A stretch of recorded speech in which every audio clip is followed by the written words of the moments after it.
un budget et des projets. Ça signifie que même si la conjoncture actuelle est compliquée, même si on a des doutes sur les matières premières, sur la hausse de l'énergie, on a bien sûr fait des provisions dans ce domaine, mais on n'a pas arrêté nos projets pour les Coudekerquois.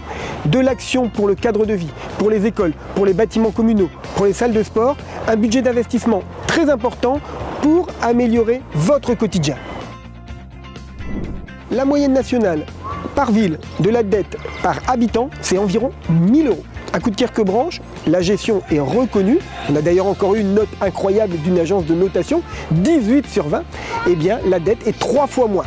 On est à environ 300 € par habitant. Il nous faut seulement une année et demie, vous l'avez bien entendu, une année et demie pour rembourser l'intégralité de nos dettes. Ce qui n'est rien du tout. Souvenons-nous, quand il y a quelques années je suis devenu maire, 40 ans d'endettement. Aujourd'hui, 1 an et demi, les chiffres ne mentent pas.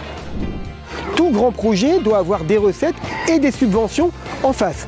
Et aussi, lorsqu'on achète des biens immobiliers pour améliorer des projets, pour faire des logements supplémentaires par exemple, eh bien, on vend de l'autre côté. Cette année, 900 000 € un peu plus de vente, 722 000 € d'achat. Faites le calcul, nous sommes bénéficiaires. La ville gagne de l'argent en vendant et en rachetant bien.